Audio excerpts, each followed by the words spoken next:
सभेला मुंबई महापालिकेने परवानगी दिलेली आहे। यावेळी एक महत्त्वाची बातमी आपण बघतोय। 11 जानेवारीला ठाकरेंची तोफ धडाडणार आहे।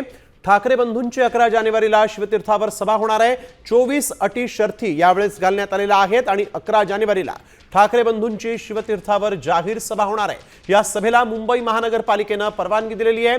ठाकरे बंधूंची आता संयुक्त सभा जी आहे ती 11 जानेवारीला शिवाजी पार्कात होणार आहे। 24 अटी आणि शर्ती घालण्यात आलेल्या आहेत आणि मग मात्र ठाकरे बंधूंच्या सभेला परवानगी मिळालेली आहे। मुंबई महापालिकेने ठाकरे बंधूंच्या शिवतीर्थावरील सभेला परवानगी दिलेली आहे। वैदेही काणेकर आमच्या प्रतिनिधी आपल्या सोबत फोन लाईन वरून जोडले गेलेले आहेत। वैदेही, आपण बघतोय ठाकरे बंधूंची संयुक्त पहिली सभा ही निवडणुकीच्या अगदी तोंडावर 11 जानेवारीला होणार आहे।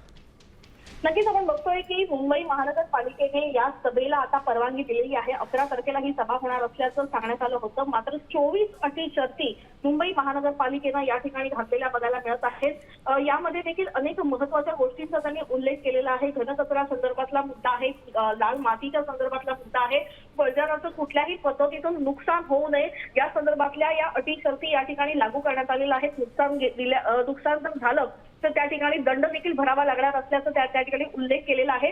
तब्बल 24 अटी शर्ती देऊन या ठिकाणी खरं तर आता मनसेला ही परवानगी देण्यात आलेली आहे। मनसेनं त्या संदर्भातला अर्ज दाखल केला होता आणि ठाकरे बंधूंची सभा आता अगदी, आणि या सभेमध्ये आता नेमकं काय होतं हे पाहणं देखील महत्त्वाचं आहे। कशा पद्धतीनं या सभेची उत्सुकता, संयुक्त सभा खरं तर सेना आणि मनसेची होते, त्यामुळे या सभेत काय होतं, काय बोलतात ठाकरे बंधू हे पाहणं महत्त्वाचं राहील। धन्यवाद वैदेही।